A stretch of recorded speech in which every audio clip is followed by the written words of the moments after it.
Gym కి రాగానే చేయవలసిన పని వచ్చేసి మన ఆర్మ్స్ అనేవి ఉంటాయి కదా, ఈ ఆర్మ్స్ అనేవి ఇలా రొటేట్ చేయాలి.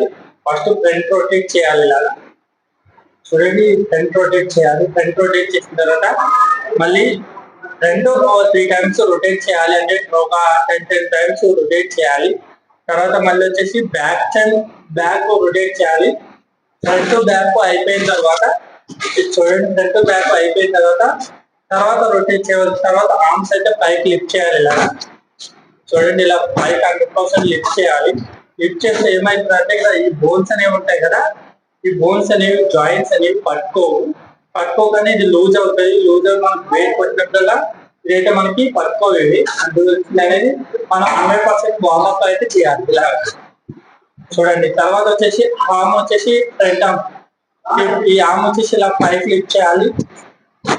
పైకి లిఫ్ట్ చేసిన తర్వాత ఇది ఒక 3 టైమ్స్ చేయాలి. 3 టైమ్స్ చేసిన తర్వాత ఈ వార్మప్ వచ్చేసి తర్వాత ఈ వార్మప్ వచ్చేసి ఇలా అయితే మన ఆర్మ్స్ అయితే ఇలా మన షోల్డర్ మీద పెట్టి ఇలా చేయాలి. ఇలా ఫస్ట్ తిప్పాలి. తిప్పిన తర్వాత మన బ్యాక్ సైడ్ అయితే ఈ ఆర్మ్స్ అయితే ఇలా తిప్పాలి. తిప్పి జాయింట్స్ అనేవి ఇప్పుడు ఉంటాయి కదా, ఇది లూజ్ అయ్యి మనం వెయిట్ ఎక్కువ కొట్టినా కూడా మనకి అయితే హెవీ మూవ్మెంట్ అయితే ఇక్కడ పట్టుకోవు. ఈ బోన్స్ అనేవి ఇవి ఉంటాయి కదా, 4 ఆర్మ్స్ ఇవి. ఈ 4 ఆర్మ్స్ వచ్చేసి ఇలా తిప్పాలి.